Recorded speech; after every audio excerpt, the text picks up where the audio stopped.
Shalom friends, एक बार फिर से आप सभी का स्वागत है। आज मैं आपके लिए लेकर आई हूँ एक 1 ईयर बाइबल रीडिंग कैलेंडर। अगर आपका कोई बाइबल रीडिंग रूटीन नहीं है और आप कभी भी अपनी पूरी बाइबल कंप्लीट नहीं कर पाए हैं, तो ये वीडियो आपके लिए है। इसमें ओल्ड टेस्टमेंट और न्यू टेस्टमेंट के सभी चैप्टर्स को डे वाइज ऑर्गेनाइज किया गया है। डे 1 से लेकर डे 365 तक के सभी चैप्टर्स आपको यहाँ मिलेंगे। डे 365 पर आप अपनी पूरी बाइबल कंप्लीट कर पाएंगे, तो आप इसके द्वारा आशीषित हों। और अगर आपको ये वीडियो पसंद आती है तो आप अपने फैमिली और फ्रेंड्स से शेयर करें, और अगर आप चाहें तो आप सब्सक्राइब, लाइक और कमेंट भी करें और बेल आइकन को प्रेस करके नोटिफिकेशन ऑन करना ना भूलें। So praise the Lord, shalom to everyone. Let's get started. Day 97, chapter number 20, इजरायलियों द्वारा युद्ध की तैयारी।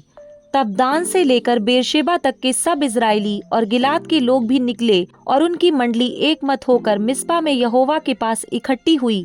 और सारी प्रजा के प्रधान लोग वरन सब इजरायली गोत्रों के लोग, जो 4 लाख तलवार चलाने वाले प्यादे थे, परमेश्वर की प्रजा की सभा में उपस्थित हुए। बिन्यामीनियों ने सुना कि इजरायली मिस्पा को आए हैं, और इजरायली पूछने लगे, हमसे कहो यह बुराई कैसे हुई। उस मार डाली हुई स्त्री के लेवीय पति ने उत्तर दिया, मैं अपनी रखैल समेत बिन्यामीन के गिबा में टिकने को गया था।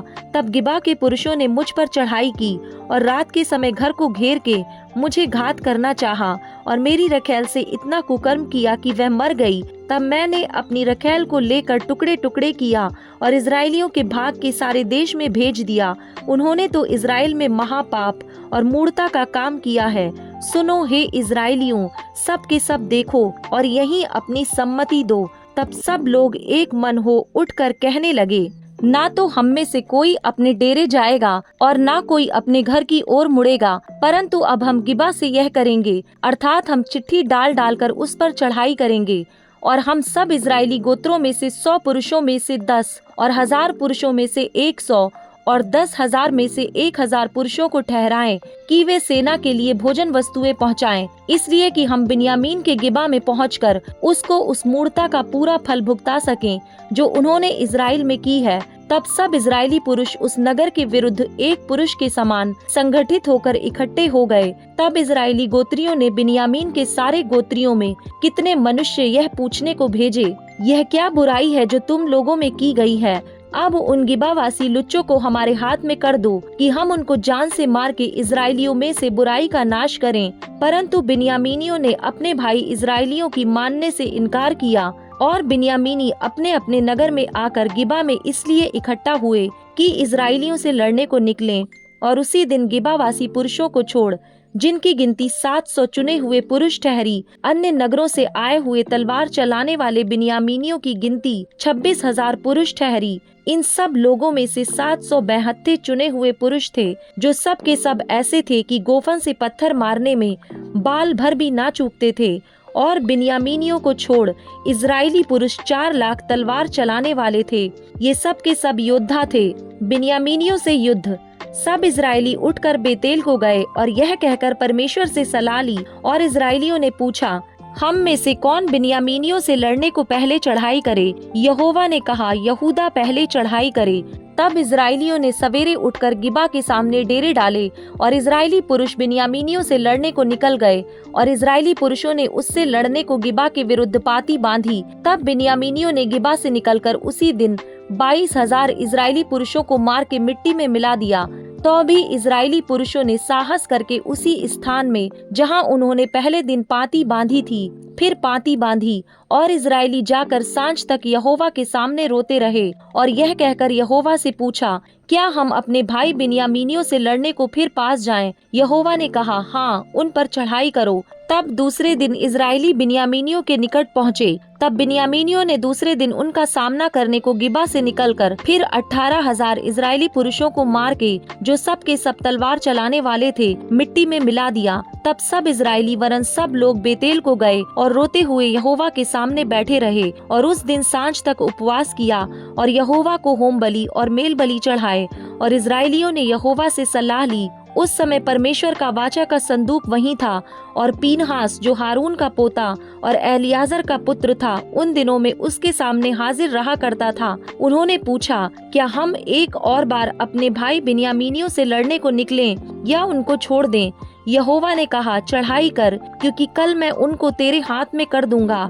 तब इजराइलियों ने गिबा के चारों ओर लोगों को घात में बैठाया। तीसरे दिन इजराइलियों ने बिन्यामीनियों पर चढ़ाई की और पहले के समान गिबा के विरुद्ध पांति बांधी। तब बिन्यामीनी उन लोगों का सामना करने को निकले और नगर के पास से खींचे गए, और जो दो सड़क, एक बेतेल को और दूसरी गिबा को गई है, उनमें लोगों को पहले के समान मारने लगे और मैदान में कोई 30 इजरायली मारे गए। बिन्यामीनी कहने लगे, वे पहले के समान हमसे मारे जाते हैं। परंतु इजरायलियों ने कहा, हम भागकर उनको नगर में से सड़कों में खींच ले आए। तब सब इजरायली पुरुषों ने अपने स्थान से उठकर बाल तामार में पाती बांधी और घात में बैठे हुए इजरायली अपने स्थान से अर्थात मारे गेवा से अचानक निकले। तब सब इजरायलियों में से छाटे हुए 10,000 पुरुष गिबा के सामने आए और घोर लड़ाई होने लगी, परंतु वे ना जानते थे कि हम पर विपत्ति अभी पड़ना चाहती है। तब यहोवा ने बिन्यामीनियों को इजराइल से हरवा दिया और उस दिन इजराइलियों ने 25,100 बिन्यामीनी पुरुषों को नष्ट किया, जो सब के सब तलवार चलाने वाले थे। इजराइलियों की विजय। तब बिन्यामीनियों ने देखा कि हम हार गए और इजरायली पुरुष उन घातकों का भरोसा करके जिन्हें उन्होंने गिबा के पास बैठाया था, बिन्यामीनियों के सामने से चले गए। परंतु घातक लोग फुर्ती करके गिबा पर झपट गए और घातकों ने आगे बढ़कर सारे नगर को तलवार से मारा। इजरायली पुरुषों और घातकों के बीच यह चिन्ह ठहराया गया था कि वे नगर में से बहुत बड़ा धुएं का खंभा उठाएं। इजरायली पुरुष तो लड़ाई में हटने लगे और बिन्यामीनियों ने यह कहकर कि निश्चय वे पहली लड़ाई के समान हमसे हारे जाते हैं, इजरायलियों को मार डालने लगे और 31 पुरुषों को घात किया। परंतु जब वह धुएं का खंभा नगर में से उठने लगा, तब बिन्यामीनियों ने अपने पीछे जो दृष्टि की तो क्या देखा कि नगर का नगर धुआं होकर आकाश की ओर उड़ रहा है।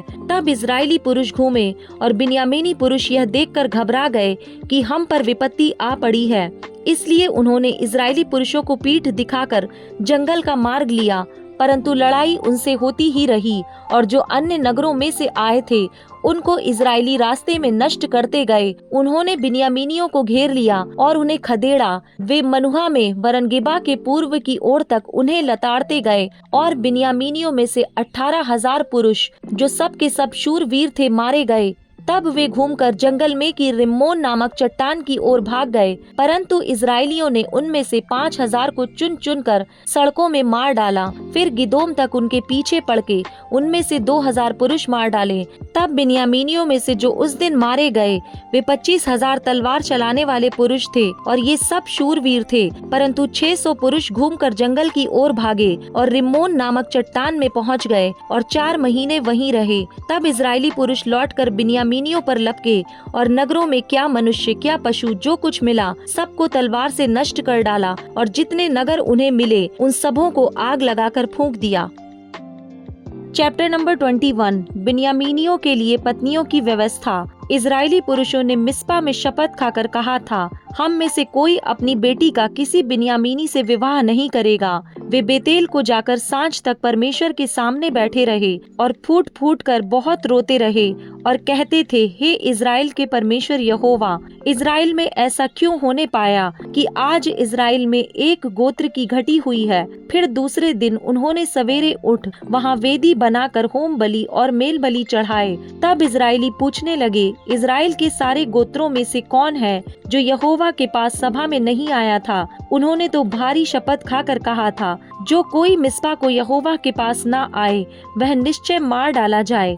तब इजरायली अपने भाई बिन्यामीन के विषय में यह कहकर पछताने लगे, आज इजराइल में से एक गोत्र कट गया है। हमने जो यहोवा की शपथ खाकर कहा है कि हम उनसे अपनी किसी बेटी का विवाह नहीं करेंगे, इसलिए बचे हुओं को स्त्रियां मिलने के लिए क्या करें? जब उन्होंने यह पूछा, इजराइल के गोत्रों में से कौन है जो मिस्पा को यहोवा के पास न आया था, तब यह मालूम हुआ कि गिलादी यावेश से कोई छावनी में सभा को न आया था।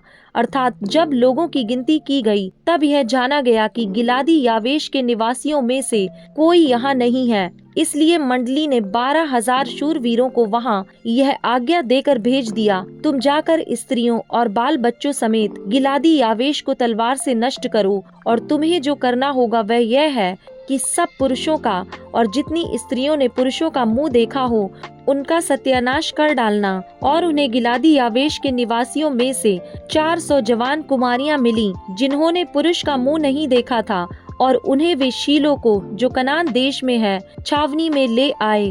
तब सारी मंडली ने उन बिन्यामीनियों के पास जो रिम्मोन नामक चट्टान पर थे कहला भेजा और उनसे संधि की घोषणा की। तब बिन्यामीन उसी समय लौट गए और उनको वे स्त्रियां दी गईं जो गिलादी यावेश की स्त्रियों में से जीवित छोड़ी गई थीं, तो भी वे उनके लिए थोड़ी थीं। तब लोग बिन्यामीन के विषय फिर यह कह के पछताए कि यहोवा ने इज़राइल के गोत्रों में घटी की है। तब मंडली के वृद्ध लोगों ने कहा, बिन्यामीनी स्त्रियां तो नष्ट हुई हैं, तो बचे हुए पुरुषों के लिए स्त्री पाने का हम क्या उपाय करें? फिर उन्होंने कहा, बचे हुए बिन्यामीनियों के लिए कोई भाग चाहिए।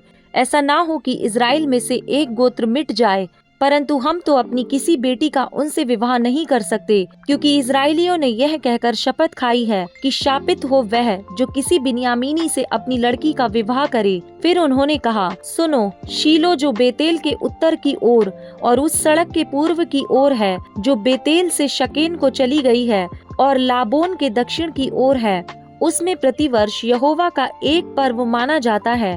उन्होंने बिन्यामीनियों को यह आज्ञा दी, तुम जाकर दाख की बारियों के बीच घात लगाए बैठे रहो और देखते रहो, और यदि शीलो की लड़कियां नाचने को निकलें तो तुम दाख की बारियों से निकलकर शीलो की लड़कियों में से अपनी अपनी स्त्री को पकड़कर बिन्यामीन के देश को चले जाना। और जब उनके पिता या भाई हमारे पास झगड़ने को आएंगे तब हम उनसे कहेंगे, अनुग्रह करके उनको हमें दे दो, क्योंकि लड़ाई के समय हमने उनमें से एक एक के लिए स्त्री नहीं बचाई, और तुम लोगों ने तो उनका विवाह नहीं किया, नहीं तो तुम अब दोषी ठहरते।